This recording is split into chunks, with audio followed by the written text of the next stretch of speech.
Oi, gente! Esse é o ArchiCast número 238. Meu nome é Adilson e a culinária é uma atividade que se tornou valorizada, sendo para alguns uma espécie de hobby de distração. Mas cozinhar, principalmente em se tratando de um negócio, é uma atividade bastante intensa e exigente, que demanda conhecimentos específicos e dedicação ao projetar. Local que antes era algo escondido nos restaurantes e bares, hoje é uma atração principal por conta dos reality shows, filmes e séries. A cozinha é um ambiente altamente técnico que exige planejamento meticuloso para garantir eficiência, segurança e conformidade com as normas sanitárias e operacionais. Hoje a nossa conversa é a respeito das cozinhas comerciais, que vão desde os restaurantes, bares, até padarias e afins. Para falar desse assunto, a gente convidou, além dos nossos colegas arquitetos, um chefe de cozinha, para entender melhor como é que funciona o trabalho da gastronomia. Deixa eu apresentar então primeiro, apresentar o Pablo Oazen. O Pablo é chefe de cozinha, percorreu vários restaurantes renomados na Europa, como Au Comté de Gascon, na França, o El Clinge na Espanha, Hacienda Benazuz El Bulli, na Espanha também, e todos têm pelo menos uma estrela Michelin. Já trabalhou também como sous-chefe do francês Eric Jacquin e foi campeão da edição de 2017 do MasterChef Profissionais e também um belo ala pivô de basquete. Boa noite, Pablo, seja bem-vindo ao ArchiCast e obrigado por aceitar nosso convite. Boa noite, pessoal. Obrigado pelo convite, estou sempre à disposição aí com vocês. Está aqui também o William Jucá. O William é arquiteto urbanista, é especialista em arquitetura gastronômica, como panificação, food service, além do trabalho de identidade visual. Tem mais de 14 anos de experiência no mercado e projetos espalhados em vários pontos do Brasil e é sócio-diretor da WJ Arquitetura. Boa noite, William. Obrigado pela sua presença aqui e conseguimos nos reunir para gravar um episódio, né? Finalmente. Com certeza. Eu que agradeço aí o convite de vocês. É um prazer estar aqui para poder gravar esse episódio. Para conversar com os dois, estou aqui com o Rafa. E aí, Rafa, tá com fome hoje? Pô, demais. Ainda mais com um convidado desse aí. Pablo, obrigado pela presença. Super campeão aí do MasterChef. E o William aí, companheiro aí, amigo de profissão. Vamos falar um pouquinho sobre cozinhas e sobre comida, gastronomia também um pouquinho, se der tempo. Vamos que vamos. Exatamente. Mas antes de ir pro papo, a gente vai pros e-mails, comentários, outras cositas más.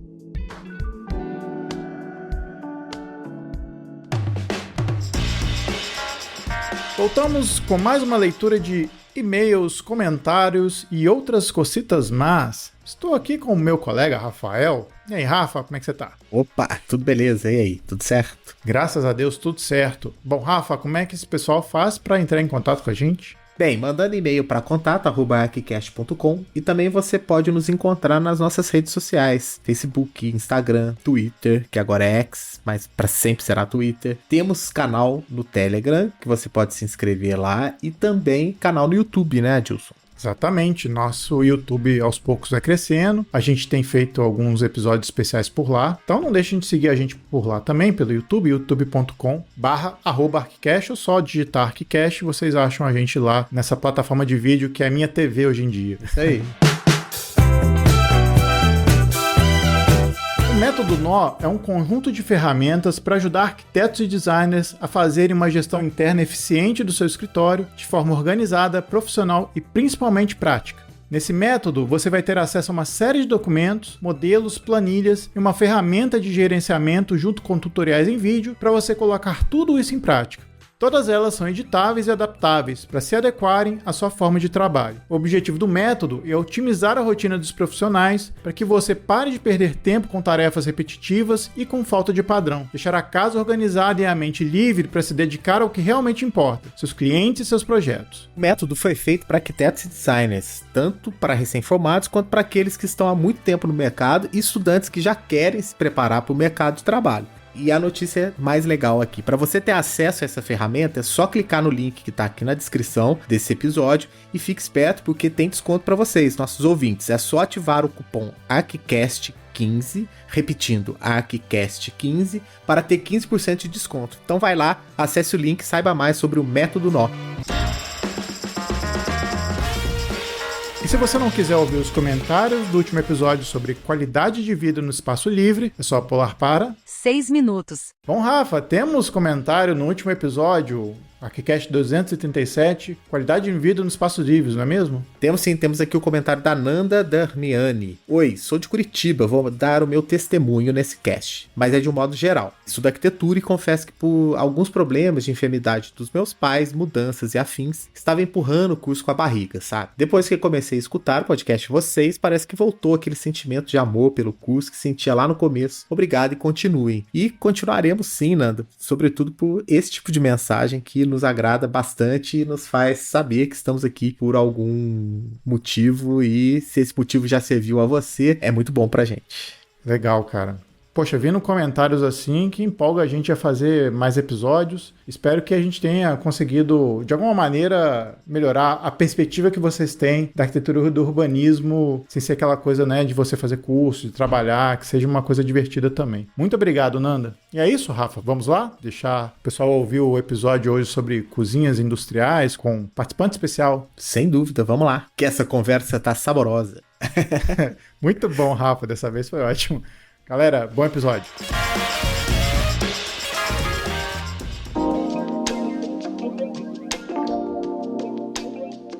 Bom, quando a gente fala de lugares que preparam um alimento, a gente precisa também ser cuidadoso em relação a qual tipo de negócio a gente está lidando, né? E aí eu queria perguntar para vocês, assim, primeiro perguntar para o William, depois passar para o Pablo. Eu imagino que existem tipos de cozinhas diferentes também, né? Se a gente tem essa diferença, a gente pode tipificar ela, falar dessas diferenças? Sim, eu acredito que tenha, né, tem uma variação bem grande, tanto de tipologia, né, quanto também da parte do porte, né, dependendo do estabelecimento que a gente está projetando, né. Como você bem disse, né, a gente tem uma experiência nessa parte da arquitetura gastronômica, então muitas das padarias que a gente faz, que tem um restaurante dentro, né, ela exige uma certa tipologia de cozinhas, né, porque ele atende desde o café da manhã, almoço, chá da tarde e jantar, então é uma cozinha que tem que ter preparado para tudo, porque além da parte da comida em si, né, da parte do restaurante tem a parte de preparo de lanches, né, durante o dia todo, então tem que ter uma estrutura muito bem montada para poder estar preparada a todo esse tipo de serviço, né? E no restaurante também, nos restaurantes tem a variação do tipo de comida, né? Se for comida italiana, uma comida japonesa, né? Dependendo da temática do restaurante também, vai ter uma variação na montagem dessa cozinha, né? Tem a variação da parte da disposição em si, né? Das estações de trabalho, toda a parte dos equipamentos também, que são específicos, né?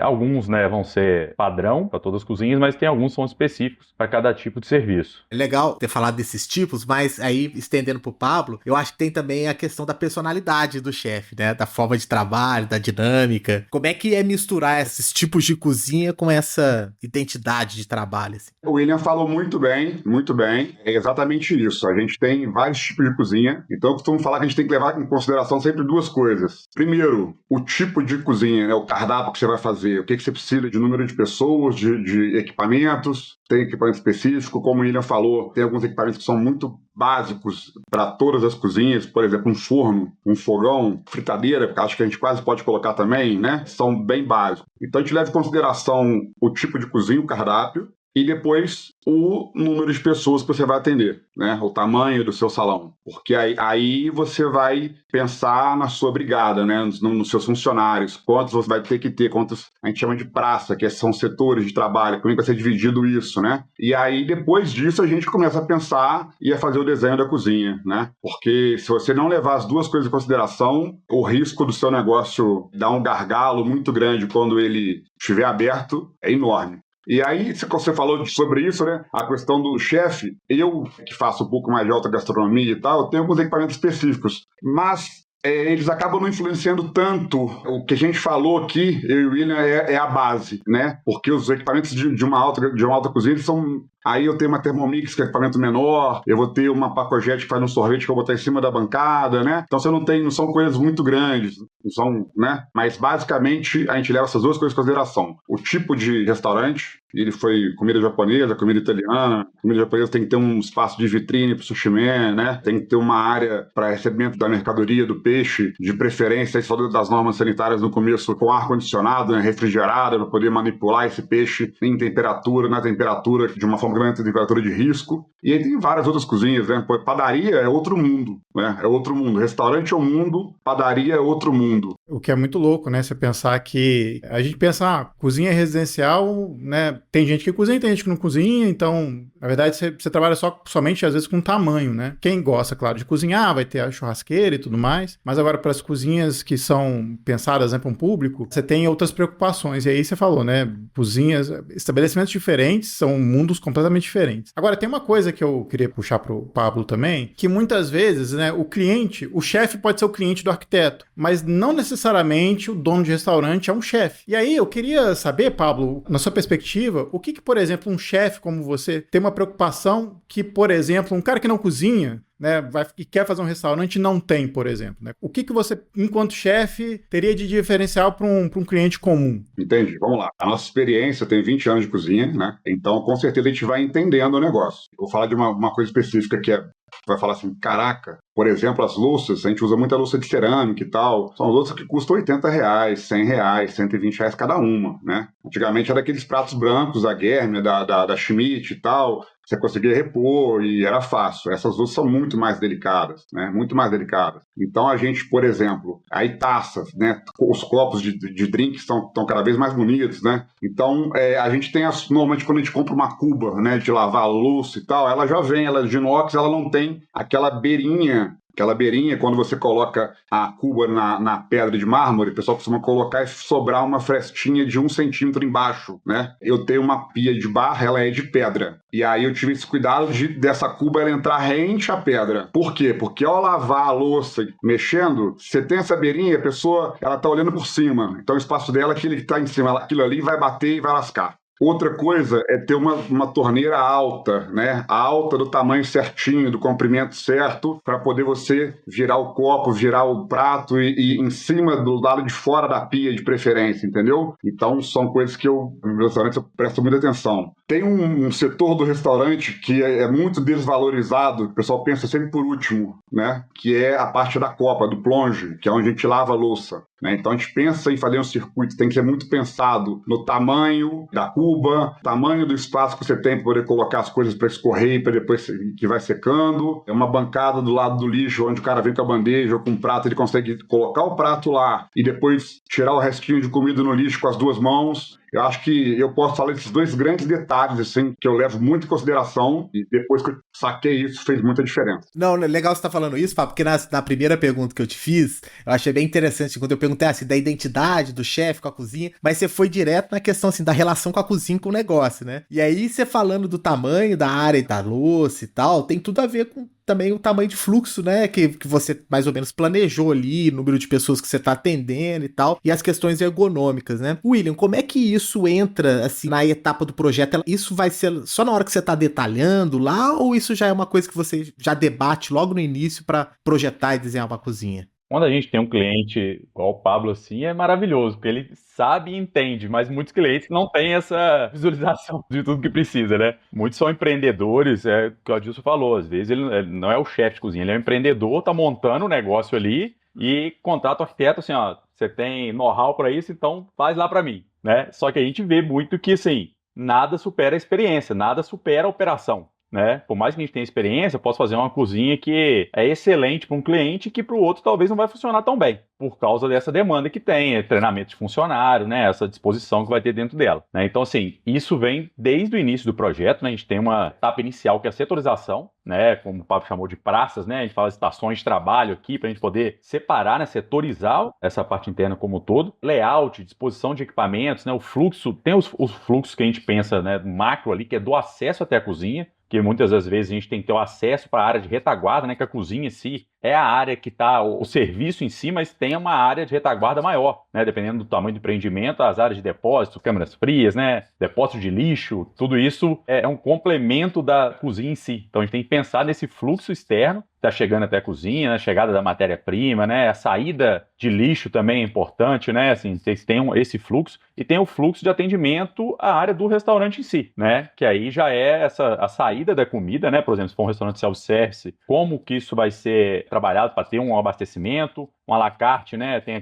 toda essa área do passador, que vai ter a saída do prato, tem que ter uma outra que é a chegada dentro da louça suja, dependendo do poste do restaurante, a gente trabalha até com os carrinhos, né, apropriados, que recolhem essa louça, aí o carrinho entra dentro da cozinha, direto no setor de higienização também, então influencia não só a parte interna da cozinha, influencia o layout como um todo, né, que a cozinha realmente é o eixo central ali que a gente tem que pensar para poder fazer toda essa distribuição dos fluxos de loja, né? E só para complementar, eu dar parabéns pelo William, pelo trabalho aí, porque eu vi poucos arquitetos que entendem bem do negócio de gastronomia, sabe? Poucos. Então acho que é uma novidade no mercado e eu fico feliz de saber que tem, porque realmente eu já peguei vários arquitetos e a gente tinha que fazer e tá sempre ali de olho, sabe assim? Então, o que eu ia falar é que quando você não é já do ramo, né, e contrata o arquiteto, normalmente ele pensa no salão grande, para atender o máximo possível de pessoas e sobra a cozinha ali e o arquiteto que se vire. Hoje, quando você tem um arquiteto que tem o discurso e tem o conhecimento, tem o know-how para poder mostrar para ele que, olha, assim vai dar gargalo, a tendência é de que tenha um negócio de sucesso, né? Na verdade, é um negócio que funcione, porque o sucesso, né, vem de várias outras coisas, mas pelo menos ele não vai passar aperto porque você perde funcionário com cozinha mal montada, né? Você tem uma rotatividade de funcionário que é um custo enorme para a gente, né? Na folha de pagamento, porque o cara, ele quer trabalhar num lugar que se sinta que foi pensado, sabe? Que dê condição de trabalho para ele. Já que você falou nisso, Pablo, só uma curiosidade, das cozinhas aí mundo afora que você já trabalhou, tem alguma assim que você fala assim, cara, essa cozinha era... Ah, tem. Na verdade, algumas já, né? Eu tive a sorte, o privilégio de passar por ótimas cozinhas, então, mas também já passei por cozinhas bem mais ou menos, dando consultoria, sabe? Assim, então, já passei aperto, tive a sorte de pessoas me escutarem e entenderem as mudanças, né? Mas a principal, a mais bacana foi a Hacienda Benazusa do El Bulli Hotel, que foi lá em Sevilha, que o El Bulli foi o melhor restaurante do mundo durante 5 anos seguidos, que era perto da divisa da França, da Espanha com a França, e eles tinham um hotel em Sevilha. Esse foi incrível. Mas, por exemplo, o meu estilo de cozinha hoje, eu sigo o padrão que eu aprendi no Jacan, na Brasserie, lá em São Paulo. E é engraçado, cara. Hoje a minha cozinha, para eu cozinhar bem, o meu layout tem que ser o que eu desenhei, entendeu? Assim, porque já virou uma coisa minha, pessoal, sabe? Pessoal, eu vou fazer evento em outros lugares, a gente tem que ir um dia antes para organizar, fazer com mais tempo, porque não tá tudo à mão, sabe? As coisas estão... Nossa, tem cada lugar que você vai, tem que buscar um negócio em tal lugar. É impressionante. Pode crer, tipo aquele músico que, né, leva pro luthier, já fala pro luthier, fala, não, eu quero assim e tal, né?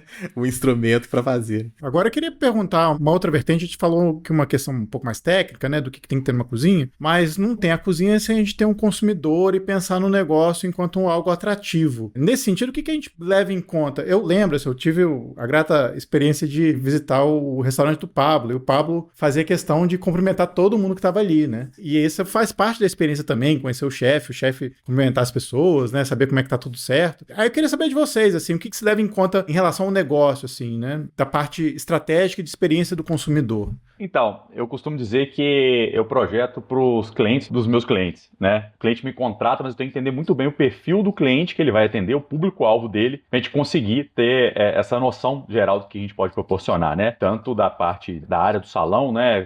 Padarias é da parte da área de vendas, né? A gente tem que trabalhar, quando é padaria, que tem uma subdivisão, né? Um setor de loja diferenciado, né? Que a gente tem uma área de vendas além da parte de restaurante e lanchonete ali, né? A gente tem que pensar todo o layout funcional, porque a gente trabalha para ter a experiência do cliente e para gerar resultado para o nosso cliente, né? Para o empreendedor. Porque eu tenho que fazer que o cliente percorra a loja, ele entenda o fluxo de loja que a gente está proporcionando com o layout, para que ele visualize todos os produtos, né? Ele tem um momento dele da parte do restaurante, né? Da parte da lanchonete para fazer o lanche dele, que é um momento mais de estar. A gente tem que pensar naquele ambiente como um ambiente até um pouco diferente da área de loja em si, porque ele tem que estar ali, tem que sentir, né? Tem que ter um conforto, tem uma climatização adequada, tem uma decoração diferenciada para esse setor de loja, né? E o outro momento é o momento de compra, tanto produtos de panificação quanto de mercearia, parte de bebidas, né? Que ele pode passar. Nas lojas que a gente faz, a gente coloca até uma área de frios especiais, uma parte de adega. Então, a gente tem vários setores dentro de uma mesma loja, uma operação tem que funcionar muito bem. Então, a gente tem que pensar principalmente nesse layout funcional para gerar esse resultado, mas sem deixar de lado toda a parte, né, da estética, tanto a parte de climatização de loja, o conforto adequado para os clientes, né, para que eles se sintam bem à vontade dentro da loja, né, e que o conjunto todo agrade eles, né, para que tenha um impacto positivo, né, e encante os clientes. Uma questão que a gente utiliza muito, já entrando nesse quesito, né, que você comentou, da parte de decoração, ambientação de loja, é a parte de comunicação visual. Por isso que o escritório hoje é arquitetura e design, né? A gente trabalha essa área do design em conjunto com a arquitetura, porque além de a gente reforçar a identidade do cliente, né, da identidade da marca, a comunicação visual ajuda a gente a setorizar esse espaço, né? A gente setoriza o espaço ali, consegue direcionar o cliente e cria mais uma experiência, né, com isso dentro das lojas, entendeu? É engraçado quando eu tava olhando o perfil do escritório, né, do seu escritório, William, faz todo sentido você não só trabalhar a cozinha, mas ter que trabalhar também uma identidade para atender o público, né? Fica parecendo que são coisas muito distintas, mas são coisas muito próximas, assim. Com certeza. Elas estão correlacionadas. A gente pensou no estilo do restaurante, pensou no tamanho, e aí você vai pensar no ticket médio.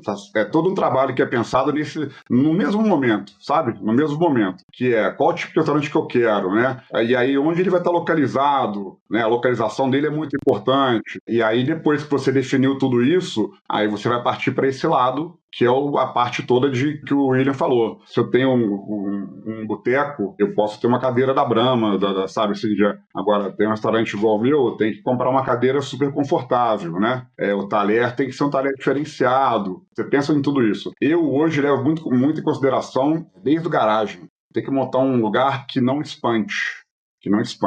Porque tem gente que se espanta ainda mais quando tem um chefe. Fala assim, lá é caro, né? Então, acaba ficando não indo. Então, se você consegue montar um local, o garagem era um gastrobar, super descolado, né? Então, quer dizer, ele, mesmo assim, tinham pessoas que não entravam, porque achavam que é caro, mas tudo bem, mais raro, né? Então, acho que quando você vai montar todo esse projeto inicial, você tem que pensar em tudo isso, né? Porque, primeiro, faz parte do conjunto, e você tem que fazer um orçamento do que você tem de grana para poder fazer, né, e conseguir cumprir com esse orçamento na hora de montar o restaurante, porque reforma e obras, você sabe que tem sempre muita surpresa, né? Então, você tentar pensar já no máximo possível que você puder, né, colocar aquilo na planilha e saber o que você vai fazer, e saber qual é o tipo de marca que eu vou ter que procurar, isso vai te dar um norte para você ter uma noção de quanto você vai gastar para poder montar o seu negócio. Se você deixar para ir fazendo de qualquer jeito, a tendência de ter uma surpresa financeira desagradável é muito grande.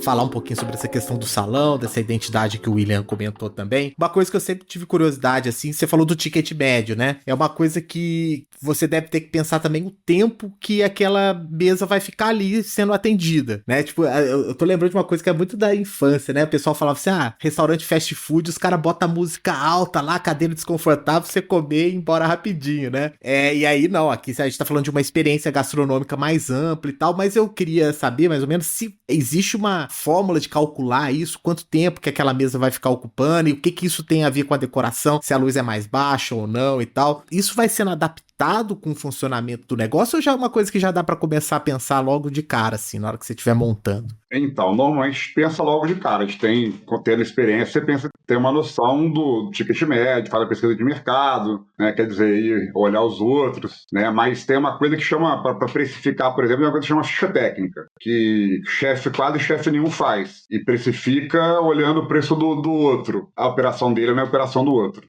Entendeu? Eu acho que isso aí tem que ser levado muito em consideração. Com relação à adaptação, depende do tipo de negócio, ele pode ir se adaptando um pouquinho sim, sabe? Mas se ele for bem pensado e bem estruturado, isso não acontece, que é o ideal. Porque se você vai adaptar o cliente, é porque você está precisando de grana. E aí você vai começando a abrir mão de algumas coisas, vai começando a introduzir outras coisas do que não era o seu projeto inicial. Então, mais uma vez, você ter um arquiteto que entende, ter um chefe que vai, de repente, ou se não tem um arquiteto que entende tanto, um chefe vai dar consultoria para a cozinha, né? Organizar tudo isso é muito importante, muito importante. Eu queria aproveitar o gancho do Pablo aí em 2 pontos que ele comentou que é muito importante. Localização, como a gente tem projetos, né, no Brasil todo, a gente tem essa questão que a gente tem que entender a região. Às vezes eu vou numa cidade que eu nunca estive antes, né, num bairro que a gente não tem noção de como é a vizinhança, tudo lá, e o estabelecimento vai ser lá, eu tenho que entender um pouco mais da área. Então, essa parte inicial de entrevista com o cliente, né, da montagem desse briefing, de ter essa pesquisa de mercado é muito importante para ter definição do conceito em si, né, e entender o que o cliente almeja também, porque o cliente que vai direcionar a gente, né, como você falou, isso é importante, Rafa, porque às vezes é fast food, realmente quer um giro maior dentro do salão dele, ele quer que o cliente esteja ali, né, consume, já saia e tem alguns momentos, né, dependendo do estabelecimento, não, quanto mais tempo ele estiver lá, ele vai consumir mais. Então, a gente tem que ter tudo voltado para isso, né? E o outro ponto é sobre assustar, porque também é uma coisa, né, devido a essas questões de, né, como eu falei, de região e dependendo de onde a gente está no Brasil, os clientes ficam com esse receio. Às vezes a gente mostra portfólio, né, das casas que a gente já fez, aí o cliente fala assim, não, mas aqui a gente tem que ter uma preocupação, que eu não quero assustar meu cliente, o pessoal daqui não está acostumado com isso ainda, tal. Aí eu sempre reforço assim, conforto e qualidade todo mundo quer, né? Claro que a gente vai pensar, né, de forma adequada para atender esse cliente, mas ele não vai deixar de ter um conforto, uma qualidade, né, que todo projeto merece. Então a gente vai se adequando, né, e consegue gerar um resultado bom, dependente do público-alvo, né, e da localização. Queria fazer 2 comentários que para mim, são importantes para esse episódio de hoje. Primeira coisa, tem padaria que se salva porque os doces são gostosos, porque tem layout que são... Tem uma padaria aqui perto de casa que ela é muito boa, mas ela é muito boa porque ela produz, mas assim, o layout é terrível, assim, você depende das funcionárias para pegar um pão para você, todo dia tá trocando de coisa, é um caos, mas as coisas são gostosas, então eu compro. A outra coisa que eu acho que é super importante a gente discutir aqui, acho que deveria ter uma questão na pauta aqui sobre cardápios de QR Code. Eu não sei, assim, tudo bem, pandemia, beleza, é necessário, tudo mais, mas cardápio de QR Code até hoje. Por que, William? Por que, Pablo? Queria saber de vocês. Também não sei. Acho que assim, tendência, hoje o mundo tá na palma da mão, né? Então, o pessoal aproveita e coloca. Mas, claro, isso vai variar do conceito do restaurante também. O Pablo vai saber até dizer melhor aí, porque tem restaurante que não adianta você ficar só no QR Code. Tem uns que o QR Code tá colado na mesa, né? Você vai num restaurante de alta gastronomia, você vai ter o QR Code colado. Você pode ter um displayzinho, né, diferenciado ali, uma coisa para ter o QR Code. Tem alguns que ainda mantêm o cardápio físico e deixam o QR Code, para poder facilitar acesso. Alguns já abortaram aqui, porque assim, tem um outro lado também, que dependendo do estabelecimento, o investimento no cardápio é alto, né? Assim, é um cardápio bem estruturado, bem feito, né? Às vezes é um cardápio extenso, dependendo do que vai trabalhar, né? Então, é um investimento mais alto. E tem o Fábio mesmo falou, se for um local mais descolado, pode ser uma folha impressa ali, numa prancheta, você pode imprimir cada dia um cardápio diferente, né? Que não tem problema. Se molhar, você já imprime outro e coloca ali. Quando você falou, já me remeteu. Então funciona, né? É mais simples de resolver. Mas eu tenho clientes que é igual um book de casamento, entendeu? Assim, é capa dura, é todo personalizado, então isso envolve uma questão de investimento maior e se adaptando. Você faz um investimento no cardápio, daqui a 1 mês, 2, tiver algum reajuste de preço, você tem que refazer algumas coisas, entendeu? Então, o digital é mais flexível quanto a isso, né? Você pode estar atualizando diariamente ali que fica mais fácil, né? Eu acho que depende do tipo de estabelecimento, tá? Mas eu não troco um cardápio físico por QR Code ou por um tablet de jeito nenhum. Por quê? Porque o meu garçom é treinado e conhece o cardápio e sabe o que tem que ser feito. Eu faço um briefing toda noite antes de começar o serviço e ele é um vendedor, ele não é um carregador de prato e de copo. Então, com o cardápio, ele vai tirar dúvida, vai sugerir, faz tudo isso, né? O tablet, você fica chamando o garçom toda hora e aí tem que pedir pelo tablet. E aí, cara... Para mim, o restaurante está perdendo muito desse contato do garçom. Mas aí vem mais uma vez o custo. O custo da produção, que realmente tem cardápios que ficam muito caros, né? Tem o custo de ter mais garçom, porque aí o cara reduz o garçom e o cara pede, o cara só pega e leva e limpa a mesa. Por isso que eu acho que é aceitável em determinado tipo de negócio. Fast food, por exemplo, sacou? Num boteco... Nem no boteco, pra mim, dá pra ter QR Code e tablet, porque no boteco tem que ter o garçom que vai fazer sarro com a sua cara, entendeu? Que vai mais uma, entendeu? Não dá pra ter. Agora, tem lugares que dá, que você vai ver uma hamburgueria, sabe? Assim, uma coisa que dá pra ter. Posso contar um caos aqui, de uma vez, de cardápio QR Code? Eu saí com a minha namorada e a gente foi pro restaurante. Eu tava numa onda de muito puto com estabelecimento de QR Code. E aí eu resolvi, falei, olha, se tiver cardápio QR Code, eu vou falar que eu tô sem celular, a bateria do celular tinha acabado, até pra saber da experiência, né? E aí o danado do restaurante só tinha cardápio QR Code. Falou, não, tô sem. E aí eles me arranjaram o celular eu acho que é um celular do estabelecimento para eu olhar o QR Code. Tem gente que tem estabelecimento que até traz um tablet para você, né? Eu falei, cara, que experiência merda. Caramba, imagina se alguém aqui, porque isso pode acontecer, isso é super comum. Alguém não tem bateria no celular e como é que vai olhar? Aí, por fim, eu acabei usando da minha namorada pra ver as coisas, eu meio que desisti, assim. Mas a experiência é terrível, assim. Pra mim, assim, e muita gente, eu acho, que não gosta, porque, poxa, você vai pra um restaurante, você quer conversar com as pessoas, você não quer ficar no celular, sabe? Você meio que é obrigado a ir pro celular quando você tá no restaurante, você quer prestar comida, conversa e tal, eu acho que é super furado. Então, arquitetos, dica, não façam cardápio de QR Code, por favor. Vai entrar no telefone, e aí vai ver a mensagem do WhatsApp, e aí vai responder. Então, quer dizer, você acaba gerando tudo isso. Tem mais um ponto também, né? O William falou que é a geração e tal, e a coisa do celular na palma da mão. Mas qual geração?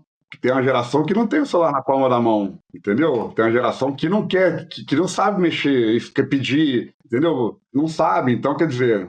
Difícil, né? Pois é. Eu sou do físico e não abro mão. Pô, e nada melhor do que você chegar no restaurante e perguntar pro garçom, pô, o que você me indica aí, o que tá saindo, o que tá bacana e tal. E você falou uma coisa, Papo, que eu não imaginava. Você associou a questão também do treinamento do garçom, né? Essa responsabilidade que ele tem ali também. Quando a gente ficava discutindo sobre isso, que a coisa era mais uma, né, também um pouco dessa brincadeira. Pô, o cardápio físico, legal, você pegar aquele cardápio pesado, né? Aquelas folhas grudando e tal, faz parte da experiência também, né? Mas aí, isso que você falou também que tem alguns proprietários que não querem ter esse trabalho e tal, aí já usam desse recurso, a gente entra numa questão também que é assim, trabalhar o ambiente de trabalho, né? Como é que é construir esse ambiente de trabalho para os funcionários, colaboradores e tal? Como é que isso se aplica no dia a dia, no cotidiano, assim, do restaurante e depois para o William também? Como que isso pode ser pensado no projeto? Bom, eu penso muito nos meus colaboradores, penso muito. Desde o uniforme que eles vão vestir, penso no horário de trabalho, mesmo... mas pô, você vai mudar seu horário por causa de um funcionário. Não é isso. Eu penso no horário num todo, sabe? Sim, quando a gente vai pensar no horário. Acho que isso é muito importante. Treinamento é muito importante porque está qualificando a pessoa. Eu tenho um funcionário que está voltando a trabalhar comigo, que trabalha comigo de servente de pedreiro no Bardor, que era em frente ao antigo Mabruk, na Moraes de Castro. Depois trabalhou de garçom. Aí lá dentro ele virou bartender. Depois trabalhou comigo no garagem no São Pedro, no garagem de baixo de garçom. Depois virou comprador e está voltando para trabalhar comigo. E eu sou até padrinho de casamento dele. Então a minha relação com os funcionários é uma relação muito boa, assim, sabe? Eu costumo falar, quando a gente fala de dinheiro à frente de funcionário, fala, não presta vintinha aí. Não é vintinha, é vintão. Né? Porque para quem está lá não é vintinha, é vintão. A comida do funcionário, sabe? Assim, acho que é muito importante uma comida boa. O suco, cara, eu nunca servi suco de pozinho para funcionário na minha vida. Nunca servi, sabe? É suco natural. Compra o abacaxi, lava o abacaxi, bate com casca e tudo e tal, hortelã, entendeu? Melancia, por aí vai. Mas nunca teve um suco de pozinho. Eu acabo trazendo a equipe para mim, né?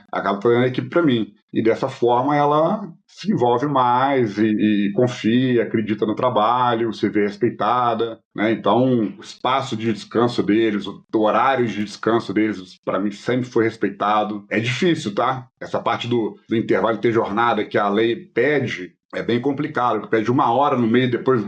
Mas a gente tem que articular. E aí vamos organizando para que isso funcione. Então, acho que, cara, colaborador, ele tem que ser tratado, ainda mais quando você tem colaborador bom, tratado igual joia. Não, é verdade, tudo que o Pablo falou, eu concordo, assim, o primeiro ponto que ele falou, do garçom dele ser um vendedor, a gente bate muito isso com nossos clientes. A gente fala, você não tem atendente, você tem vendedor. Porque se ele só chegar lá e falar assim, você quer mais alguma coisa, ele vai ganhar um não, né? Simplesmente assim, se ele tiver bem treinado, ele vai oferecer mais alguma coisa. Você pediu um cafezinho, tá saindo um pãozinho de queijo agora, posso fazer para você? É diferente o atendimento, né? Então, assim, você tem que ter vendedor, né? Em todos os tipos de estabelecimento que a gente fala isso com o cliente. A gente tá preparando a loja em si, né? Preparando o layout, a disposição de vitrines, né, a exposição correta dos produtos, a iluminação correta, mas se não tiver um treinamento para os colaboradores, né, e adequação do próprio produto, né, que às vezes algumas lojas que a gente faz são reformas, né, então, assim, eu falo, tem que reformar até o produto, né, o Adilson comentou da padaria, né, que ele frequenta, falou assim, o produto é bom, mas o layout é horroroso. Então, assim, a gente até fala com os clientes, tem clientes que a gente já vai fazer a reforma do layout, que sim, a gente vai colocar uma vitrine que tem alta visibilidade, tem uma iluminação excelente. Se o produto dele não tiver compatível, assim, ele está demonstrando ali, vai estar mais visibilidade com um produto que não é legal, né? Quando ele já tem um produto adequado, aí facilita em relação a isso. Então, assim, essa parte de treinamento é fundamental e entrando um pouco mais, né, do que a gente pensa também na parte de colaboradores na área de retaguarda, é que, assim, como a gente estava comentando a parte da cozinha, uma cozinha tem que ter uma exaustão correta, uma climatização correta, né, ter uma área de ventilação adequada, a iluminação também muito importante, porque tudo isso afeta no trabalho do funcionário, né, além do que a gente falou do fluxo. Se o fluxo não estiver correto, os funcionários vão ficar batendo, né, cruzamento de fluxo ali, batendo cabeça, e não vão conseguir otimizar o trabalho. Otimização de fluxo e essa parte do conforto para o colaborador ali também, acho que é fundamental. Fora as áreas de apoio para eles, né, além do vestiário adequado, além de uma copa, né, para os funcionários, alguns projetos, né, que tem espaço, a gente coloca uma área de descanso, né, que o funcionário tem aquele momento dele ali da área da refeição, né, para ele não ter que ficar só dentro da copa ali, sentado numa mesa, ele tem uma área de descanso, com bastante televisão, uma coisa assim, para ele se sentir, né, mais confortável e depois voltar para a rotina de trabalho. É bem importante essa questão também. Eu queria partir para uma pergunta que eu acho que é super importante quando a gente está falando de cozinha, higienização e tudo mais, que é a vigilância sanitária, que é uma questão que pode ser uma dor de cabeça ou pode ser super tranquila, imagino eu. Não dá para falar de tudo aqui, né? Então o que a gente tem que ter de exigente? A gente ficar aqui só um episódio só sobre isso, mas eu queria saber de vocês quais que são os pontos mais críticos, assim, para atender essas exigências que a vigilância sanitária exige. A gente chama de ponto nevrálgico. Que na verdade dá muito trabalho, que é trocar a etiqueta dos produtos. Tem alguns produtos que são diários, tem outros que são semanais, tem outros que são 30 dias. Então você imagina um cardápio que tem 30 pratos, cada prato tem 3, 4 preparações, né? Então, quer dizer, trocar as etiquetas e botar nome de produção, data, quem produziu e tal, é uma das coisas que dá mais trabalho. Mas depois, de modo geral, eu acho que tem umas coisas que eu acho bobeira da vigilância, tipo assim, tem o lance das tábuas, por exemplo. Você higieniza minha tábua todo dia e tal, tem que ter tábua de todas as cores. Para mim é uma coisa que eu acho surreal. Mas temos que respeitar, porque senão a gente é multado. E depois, acho que realmente você ter uma área de receber de mercadoria, né, para poder receber a mercadoria certa e manter ela da forma certa, né, para poder manter a qualidade e não ter perigo de... Você acha que... Por que eu estou falando isso? O cara é maluco. Não. Eu peguei um peixe e eu estou limpando ele na temperatura que não é a correta, tá? Então, quer dizer, a vida útil dele diminui. Eu embalei, né? Coloquei no vácuo, embalei e tal, botei na geladeira. E no outro dia eu recebi mais um peixe e aí o cara pegou e limpou na temperatura certa e tal. Vamos fazer o contrário, tá? O primeiro eu limpei na temperatura certa e o outro eu limpei na temperatura errada, tá? O risco do que entrou por último estragar é muito maior. Só que você acha que você tem uma noção de quanto tempo dura um peixe na geladeira, uma carne na geladeira, mantendo os padrões de recebimento, de manipulação, né, e de armazenamento. Se uma pessoa burlou um desses passos, o risco de estragar é mais rápido. E se chega a vigilância ali e você não está atento para aquilo, porque, tá tranquilo, tem só 2 dias, né? Abriu, está estragado. Então, manter o processo de recebimento, manipulação e armazenamento, o PEPS, né? Primeiro que entra, primeiro que sai, tudo isso aí é muito importante. O Pablo explicou bem do ponto de vista dessa operação e tal, mas também tem aí a questão dos materiais, né? Assim, tem esse fluxo também, acho que faz todo sentido, mas e em relação aos materiais, William? Como é que isso é adaptado? Assim, as normativas, elas são muito rígidas ou você tem alguma flexibilidade ainda para isso? Sim, assim, o conjunto de normas de vigilância sanitária é muito grande, né? Tem toda essa parte operacional, né, de cuidados de alimento, abastecimento, armazenamento, todas essas questões. Uma coisa muito importante que a gente tem que levar em consideração desde o início do projeto é contaminação cruzada, né? Desses acessos que eu falei, né, de conexão, de entrada de matéria-prima, saída de lixo, o acesso para a área de retaguarda, para a área de loja, isso tem que ser muito bem pensado para não dar essa contaminação cruzada, né? Isso é um dos pontos que eles levam bem a sério ali para não ter esse tipo de problema. Em relação à parte dos revestimentos, tem uma série de normas também, tanto para piso né? Para piso a gente até trabalha com revestimentos cerâmicos estrudados, que tem alta resistência tanto para fluxo quanto resistência química, né? Porque tem produtos ali que tem alta abrasão, né? Então é muito importante tanto o piso quanto o rejunte, que o rejunte também tem que ser adequado para esse tipo, né, de ambiente de manipulação. A parte de revestimentos de parede não é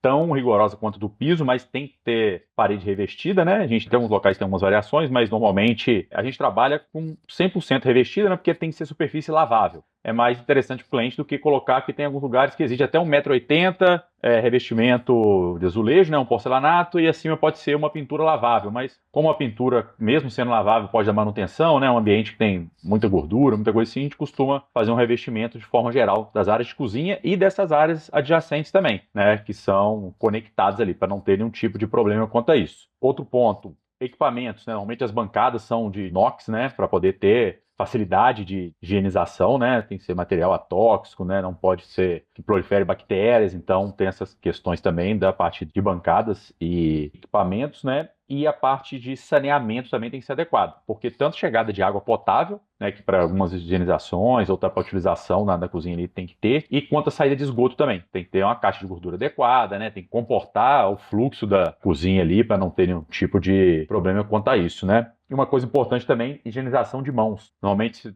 acho que pode ter uma pia na cozinha ali, a pia que está manipulando alimento, né, pode higienizar as mãos. Não, a vigilância exige ter um lavatório independente. Normalmente, ele é até acionamento por joelho ou ele é eletrônico, né, para não ter contato nenhum, para o colaborador lavar as mãos antes de começar o preparo, né? Então, tem uma série de pontos assim que a gente já tem que pensar desde o início do layout para poder comportar isso tudo e isso trabalhar junto do fluxo e disposição de equipamentos que a gente precisa. E tem até uma questão que eu lembrei agora, assim, que você falou da questão higiênica. Nisso também, por exemplo, pessoas que são alérgicas ou pessoas que são veganas, uma comida não pode ter contato com a outra, então tem essas peculiaridades também, né, Pablo? Sim, sim. Eu no meu cardápio, eu tento adaptar algumas coisas já há muito tempo para poder atender esse público, mas tem que ter muita atenção. Então, tem que ser explicado, tem que ser treinado para isso não acontecer, né? Sobre as pias que o William falou aí, são as pias de asepsia, né? Na entrada das cozinhas, sempre tem que ter. Não é a mesma pia que você vai usar para lavar ingrediente, né? Algum produto. Quanto aos pisos e tal, né? Eu sempre trabalhei com Gail, que é um piso muito conhecido.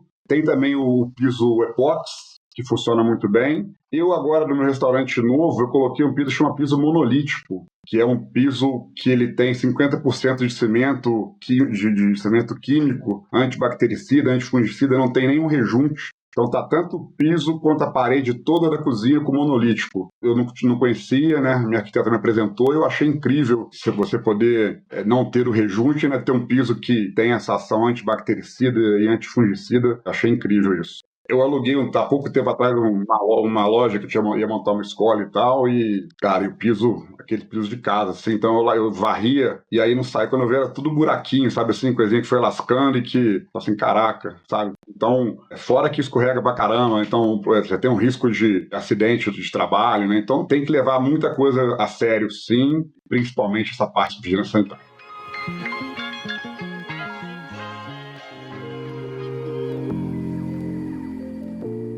Agora, tem uma questão também que a gente tem, né? Principalmente se acentuou depois da pandemia, além do cardápio QR Code, que é o delivery. Hoje, todo mundo hoje, assim, pelo menos uma vez por semana, eu tenho o hábito de pedir alguma coisa. Eu sei que existem tipos de negócio, né? Por exemplo, você tem restaurante que funciona com delivery, né? Que é basicamente uma lojinha ali, os caras preparam, só funciona delivery, não tem um salão. Agora, para restaurantes, eu acho que para pradarias também, isso chega a ser uma questão importante de pensar numa flexibilidade, por exemplo, para atender no motoboy, para atender delivery em si? Com certeza, sem dúvida nenhuma. É uma demanda que a gente cada vez mais teve que adequar aos projetos, porque principalmente essa demanda de acesso, né? O acesso a essa área do delivery tem que ser independente da loja, né? Não tem como a gente deixar o motoboy cruzando o meio do salão para poder chegar até, né, a bancada poder pegar o produto. Então a gente cria um setor de delivery ali que está conectado, tem que estar próximo da cozinha, né? Que é onde está o preparo, tem que estar próximo, foi o caso das padarias, né? Das áreas que tem como pegar os produtos embalados, né? Os produtos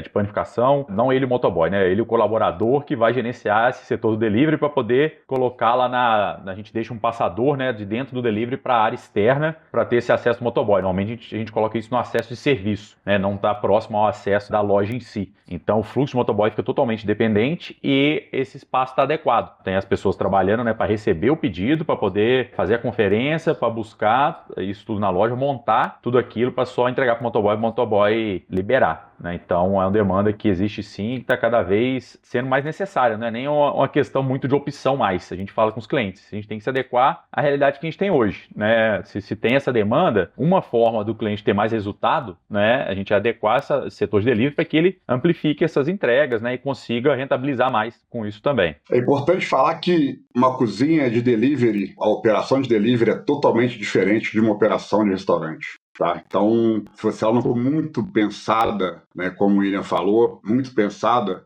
não vai dar certo. É muito diferente uma coisa da outra. Eu, por exemplo, na época da pandemia, eu voltei lá para São Paulo na época do Benza e abri só delivery. E a minha experiência de chefe de cozinha, ela era quase zero. Porque você tem um tipo de comida que vai chegar certo, que vai chegar quente, a embalagem correta e tal, sabe? O processo, a montagem, é muito... O acompanhamento de vai com qualquer refrigerante, não vai e tal, sabe? Então, realmente, é muito importante. Para muitos estabelecimentos, é um fator preponderante no faturamento, ajuda bastante. Mas, se não for pensado com antecedência, em tudo, embalagem, onde vem motoboy, por onde sai, quem prepara e tal, não dá certo. Eu vejo até assim, uma tendência muito grande que a gente tem com isso, que o Pablo falou, é as dark kitchens, né? São cozinhas que não são uma loja, elas são preparadas especialmente para delivery, né? Elas não têm acesso ao público, a pessoa nem sabe o endereço, nem nada. Elas realmente, sim, são preparadas, focadas em deliveries e só fazem entrega. Então, é diferente, né?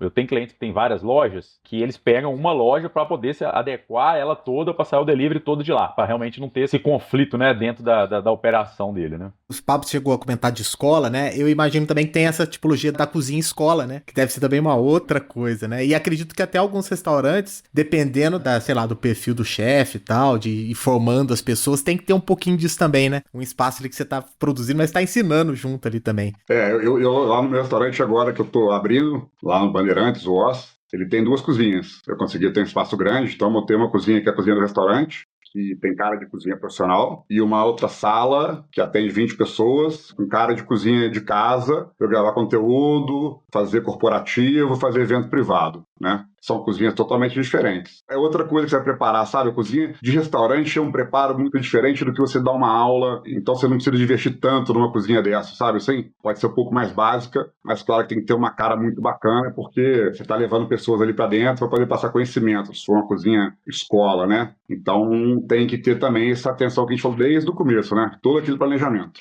Isso acaba gerando, né, é uma tendência também, né, essa conexão, né, não individualizar totalmente a área do restaurante ou a área de loja da cozinha, né, você ter visibilidade. Muitas projetos que a gente faz, a gente deixa o passador, não é mais aquela boqueta, né, é uma área mais ampla, de vidro, para o pessoal tá vendo o preparo lá dentro, tá tendo essa visibilidade, né? Eu tive uns clientes de Belo Horizonte que a gente está em início, né, de conversa, de briefing, que eles vão fazer isso dentro de uma padaria. É uma padaria artesanal, diferenciada, ele vai ter uma área de preparo ali, de panificação dentro da loja para os clientes visualizarem ele preparando, né, visualizando tudo isso. Claro que não é a produção massiva dele ali, né, vem da fábrica que ele tem, mas ali ele vai estar preparando alguma coisa para os clientes interagirem também, que eu acho que é uma coisa bacana, né? Muito bom.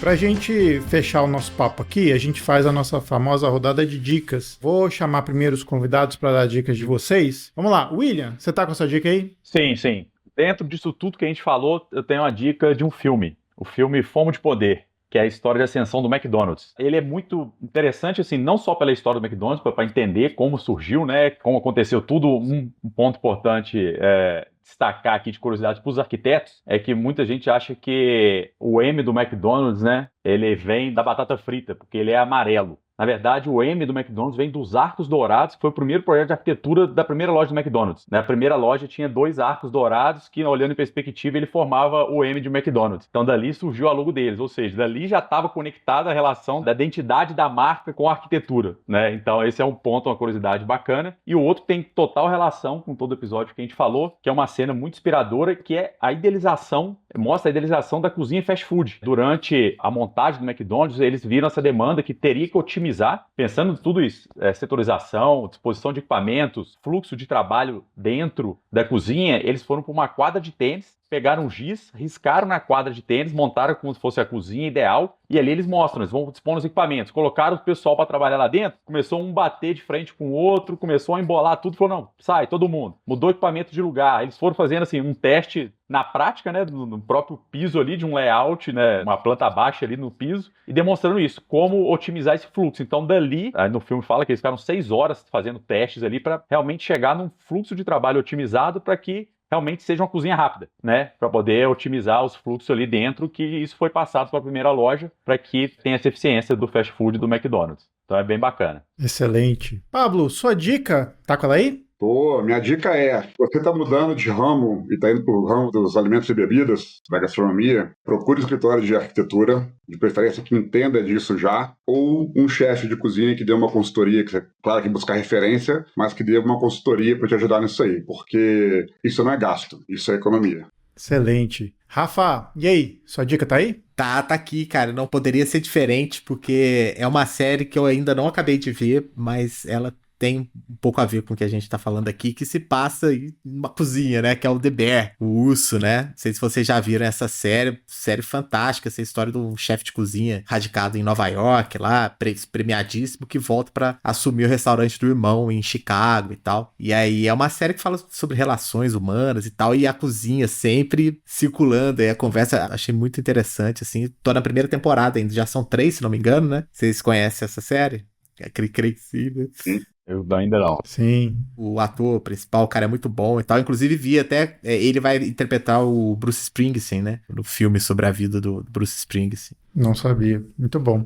Bom, vou dar 2 dicas aqui. A primeira, eu vou indicar um filme também. Eu acho que é através dos filmes que contam um pouco desse trabalho da cozinha. Primeiro, o filme que eu assisti tem um tempo já e que é super divertido, chama O Chefe, ou Só Chefe, que é um filme que mostra um cara que é um ex-chefe e vai montar um food truck. É um filme super divertido, super leve de assistir. Agora eu não tô lembrando exatamente, mas assim, tem várias participações especiais. Eu sei que Robert Downey Jr. tá lá. E é um filme muito divertido. Acho que ele tá, se eu não me engano, ele tá no Prime e tá no Max também. Então, super fácil de assistir. A outra dica que eu quero dar aqui é para que vocês, para quem não assistiu ou para quem já assistiu, para visitar a temporada que o Pablo participou, que é a MasterChef Profissionais, né, Pablo? Agora, qual o ano dela? 2017, não foi? 2017. Pois é, assistam ao MasterChef que o Pablo participou. Se eu não me engano, tá no Prime Video. Algumas temporadas estão lá, então procurem. A temporada do Pablo foi super emocionante e o Pablo, imagino eu, tem histórias pra contar e boas lembranças dessa temporada, né? E a icônica sobremesa vencedora. Eu ia falar disso, eu tava esperando pra falar disso. Eu falo, Pablo, eu mudei de nome, é Pablo da Goiaba, não é mais Pablo Azen, não. Que é onde eu vou, cara, eu criei uma filha que é impressionante, eu fico muito feliz. Cheguei uma época que eu fiquei cansado de fazer eventos, fazer 150, 200, assim, mas quando você para e dá um tempinho desse looping, você fala assim, caraca, meu, já tem 7 anos e tem gente que ainda me para e fala, pô, você que ganhou, você fez aquela sobremesa, né? Tem gente que às vezes fala assim, foi uma maçã, foi uma pera, mas lembra, sabe, assim, Então, realmente foi muito marcante. Eu não tenho como não ter ela no restaurante, é impossível. Muito bom. É bom saber. Eu sempre tive vontade de provar.